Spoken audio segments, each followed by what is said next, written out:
Dawson's Rambles.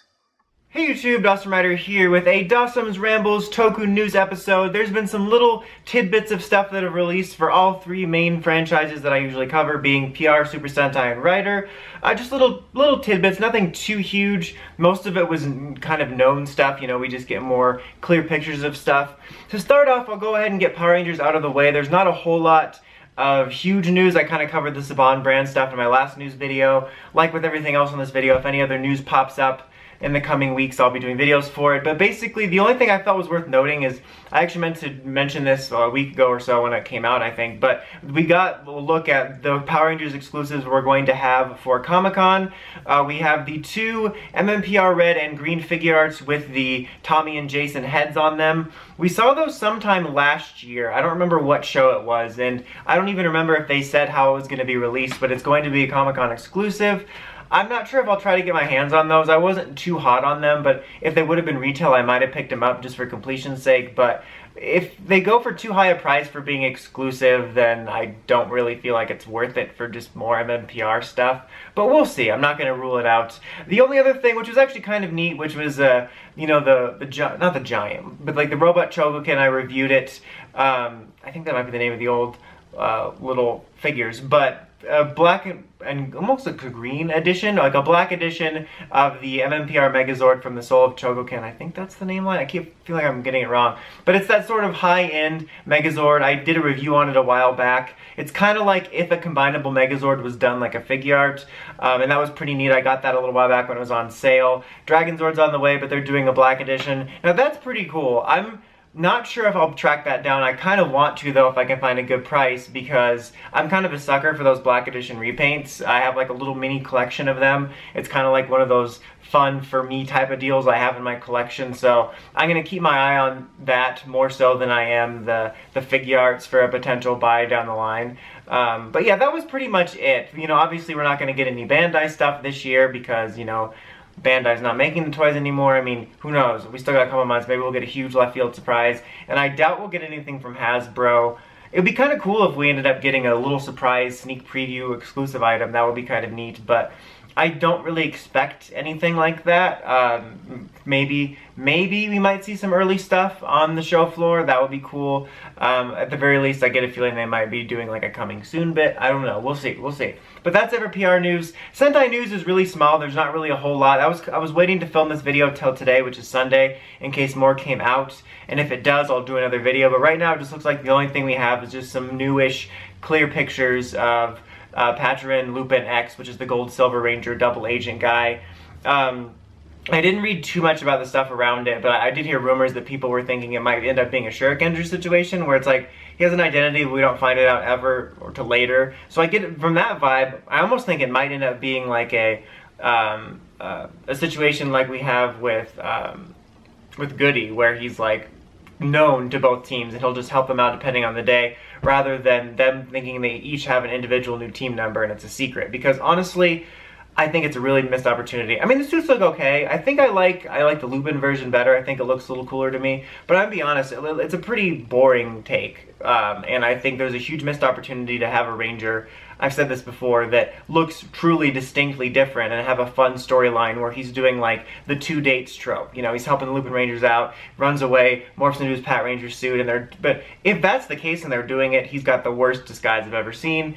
I'm eager to see what it looks like in the show, and well, it looks like too, but I mean like what the story's going to be like in the show, because right now the idea just seems so wasted on a honestly kind of boring take. But the main bit of news I think that came out this week was from Rider. We got some clearer pictures of Build's final form, the Genius form.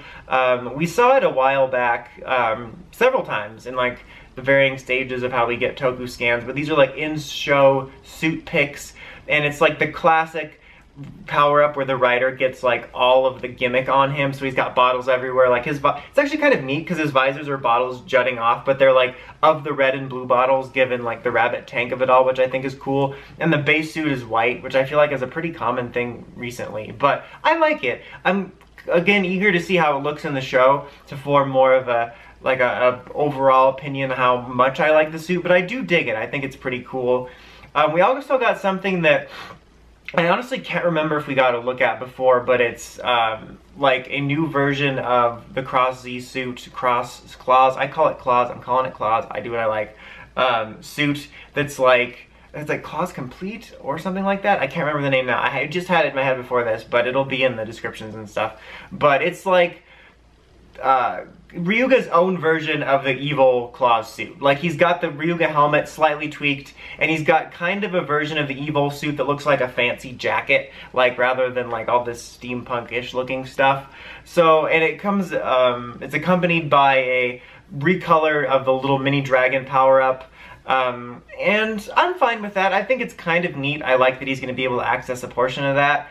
The only thing that really bothers me about it is that it's making Magma feel useless. Like, I totally get it. The Toku game's all about them toy sales. I'm usually, like, pretty used to it by now, but it's just, we'll see how it's handled, but just, I didn't even know, or remember at least, that this was going to happen, so I just feel like it makes Magma seem kind of stupid. Like, I love the power-up. I like the Magma suit a lot. But, like, at least the charge suit had, like, plot significance. It made sense. He used it for a long time, so much so that I missed the old suit. And I thought Magma was going to be it. So, I don't know. We'll see how it's used, how Magma ends up getting set aside. But it just makes Magma feel very much throwaway. And I think, for the most part, Build's done a pretty good job with the main forms feeling like they've had their due. And feels like, you know, the previous form isn't cast aside for stupid reasons later. I don't know. I'll probably get more into that in, like, series review videos and stuff. But, well, we'll see. But it looks fine. I like that. The repaint's whatever. We got a look at the, like, evil black hole form suit, which is pretty cool looking. I really like it. I think it looks pretty cool. Some more pictures of Mad Rogue confirming that the guy that looks like he's from Ghost is him. Now he, like, looks different in the photos we see, and now he looks like another character that I can't think of, but it's like, this dude can never just look like him. Like, I don't even know his name because he always just looks like other characters to me. So we got stuff on that. We got a photo of Grease's power-up, which is him just holding two twin breakers. Like, it reminds me of, like, the way Necrom in show basically only got like a repaint of Spectre's weapon and stuff like that, which it's actually kind of a shame. I was hoping for one power-up for Grease. Like, it's usually, like, the norm is the main rider gets all the suits, and the secondary rider will get 2, maybe 3. It's usually like 2.5, and then the third rider will get nothing. But, like, X8 was a little bit different. Everybody got a little something. And this one's kind of like, I was surprised how much power-ups Ryuga ended up getting. Like, since he's now getting this 4th power-up, I kind of wish, as much as I like Magma, if we would have known we were doing this final cross form, I would have kind of cut that out maybe and given Grease a power-up, just because, yeah, we'll probably get one in his Returns V-Cinema movie, like we did with Necrom, but that's kind of disappointing there. But yeah, I think that's pretty much it. We're heading into the end game here for Build. There's actually quite a bit more power-ups than I remembered / knew we were doing for the end game here, but it's getting exciting.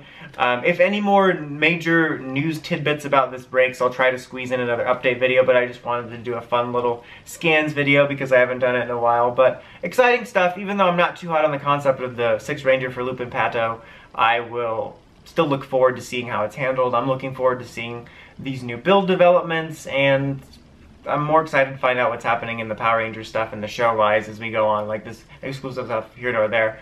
But anyway, until next time, don't forget to like, comment, subscribe. Dawson Ryder, signing out.